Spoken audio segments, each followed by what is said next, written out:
దాగలేక సోకుల సైగా వేడి పెంచేసిందే ఆగలేక రేగేదాకా ఏడిపించేసిందే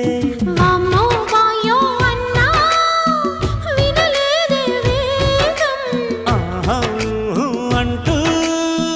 గొలిసిందే పాపం అల్లేసినా